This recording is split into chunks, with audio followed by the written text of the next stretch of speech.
ভাই এই এই কি কি করছিস তুই এটা? টাকা পুড়াছি আমি। আমি এই 500 টাকা এখন পুরাবো। তুই কি করবি বল? আজকে ঈদের দিন, ঈদ মানে খুশি না? তা আমি খুশিতে আজকে 500 টাকা পুরাবো। ভাই 500 টাকার নোট তুই পুরাছিস কেন? মানে তুই পাগল? মানে তোর মাথায় সমস্যা হয়ে গেছে কি? তো আমার টাকা, আমার টাকা, হ্যাঁ, আমি এটা পুরাবো, কে কী করবো সেটা আমার ব্যাপার। তুই এখানে বলার কে? তোর কি সমস্যা এখানে বলতো?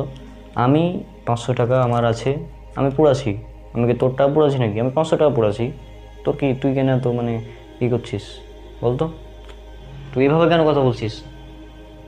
হ্যাঁ, মনে হচ্ছে 500 টাকা দিয়ে তোর যা ইচ্ছে তাই 500 টাকা পুরাবি তাই বলে এভাবে কেন কথা বলছিস তুই? ও, আমি এভাবে কেন কথা বলছি? আচ্ছা মনে করে দেখ তো, তুই সেদিন আমাকে কি বলেছিলি যখন আমি তোকে বললাম যে এই পটকা কেন কিনে নিয়ে আসলি ঈদের একদিন রাত্রে? কি কি বলেছিলাম সেদিন? বাহ, ইয়েস, 500 টাকা পেয়েছি এবার ঈদে, হা হা হা। ও কিরে, কি খবর? এবার ঈদে কিন্তু আমি 500 টাকা পেয়ে নিয়েছি। 500 টাকা পালি তো ভালোই তো। 500 টাকা ঈদে পালি তো এই 500 টাকা দিয়ে কি করবি? আমি এখন এই 500 টাকা দিয়ে আজকে, আজ তো ঈদের রাত না, তো আজকে পটকা কিনবো, দিয়ে সারা রাত ফুটাবো, মজা লাগবে। মানে 500 টাকা দিয়ে তুই এখন পটকা কিনবি? আমার টাকা, আমি কি করব সেটা সম্পূর্ণ আমার ব্যাপার। তোকে এ বিষয়ে জ্ঞান দিতে হবে না, বুঝলি? আরে এটা তো অপচয়। মানে তুই মানে কি, মানে 500 টাকাটা মানে অপচয় করছিস তুই এভাবে। তুই বল আর যাই বল, আমার এসব কথা দরকার নেই কোনো। হ্যাঁ, তুই তোর কথা নিয়ে থাক, আমি আমার মতো থাকবো, ঠিক আছে? এই 500 টাকা দিয়ে আমার টাকা, আমি যা ইচ্ছে তাই করবো। আমি পটকা কিনবো, ফটকা ফুটাবো, ঠিক আছে? ওই যে সাউন্ড হচ্ছে ফটকার, সুতরাং বুঝলি? কিন্তু তুই এই যে 500 টাকা পুড়াছিস আগুন দিয়ে, এটা তো অপচয় না? মানে আমি এই টাকা পোড়াচ্ছি, এটা হচ্ছে অপচয়।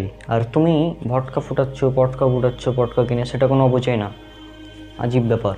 আরে পটকা আমরা ফুটাই আনন্দের জন্য, ঈদ মানে আনন্দ, তাই না? আমরা এই জন্য ঈদের আনন্দ করার জন্য আমরা পটকাটা ফুটাই। 500 টাকা নিয়ে গিয়ে আমি দেখলাম তো, আমার চোখের সামনে তো কিনলি 500 টাকার পটকা, এবং সেখানে তুই মানে ফুটালি সারা রাত কাল। এটা কিছু না। আর আমি আজকে 500 টাকা পোড়াছি, সেজন্য তোর এতই লাগছে কেন? আবার যদি আমি এই টাকা দিয়ে যদি এখন পটকা কিনে ফুটাই, তাহলে তুই আমার সাথেই বলবি যে হ্যাঁ এটা তো মজা। ঈদটা কি? ঈদ কি মানে ইহুদি খ্রিস্টানদের কোনো উৎসব? ঈদ হচ্ছে মুসলমানদের উৎসব, তাই না? তো ঈদ যেহেতু মুসলমানদের উৎসব, সেহেতু এটা ইসলামিকভাবে পালন করতে হবে, ইসলাম যেভাবে শিখিয়েছে। তুমি এখন ইহুদি খ্রিস্টানদের অনুসরণ করে পটকা ফুটাচ্ছ, এটা কি জায়েজ? এটা কিন্তু জায়েজ না।